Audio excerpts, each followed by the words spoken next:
Mabuhay Pilipinas! Maligayang pagbabalik dito sa aking channel, pero kung bago ka lang, pasuyo ng like and subscribe. Salamat agad! Ngayong araw ng Miyerkules, katapusan ng Enero ngayong taon, may dalawang weather system po tayong nakakaapekto sa buong Pilipinas.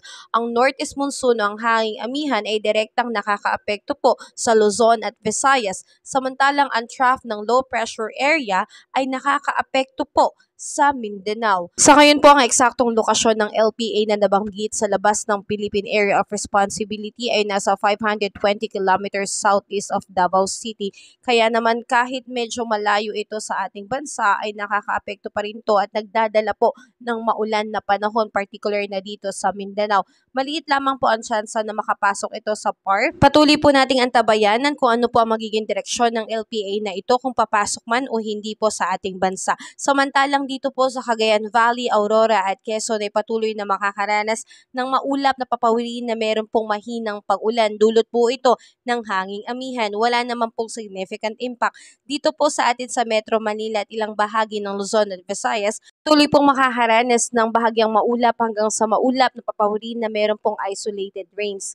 Ang hanging amihan pa rin po ang nakakaapekto dito, pero wala naman pong significant impact. Samantalang dito po sa Northern Mindanao, Soc-Sargen, Caraga, Davao Region at Southern Leyte ay patuloy na makakaranas ng maulap na papawirin na meron pong pag-ulan-ulan at pagkidlat kulog. Ito po ay dulot ng trough nga po ng LPA o buntot ng hangin nitong LPA sa labas ng bansa. Posible pong magkaroon ng flash flood at landslide dahil nga po sa tuloy-tuloy na pag-ulan. Samantalang dito po sa Bicol Region, Central Visayas and rest of Eastern Visayas ay patuloy pong makakaranas ng maulap na papawirin na meron din pong kasamang pag-ulan.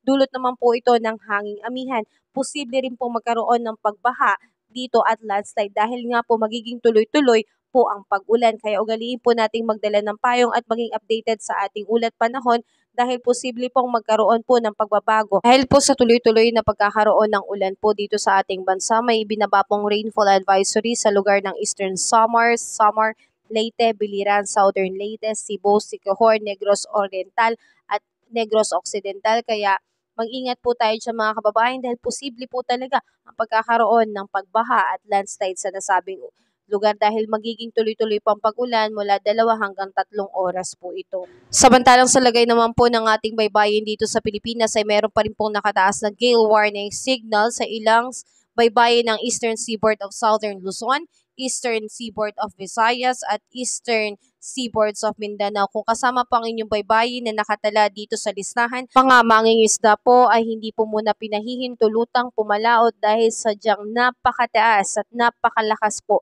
ng alon sa karagatan. Muli, patuloy po nating antabayanan ang update po sa ating panahon. Salamat sa panonood sa aking video at ingat po tayong lahat ngayong araw ng Miyerkules.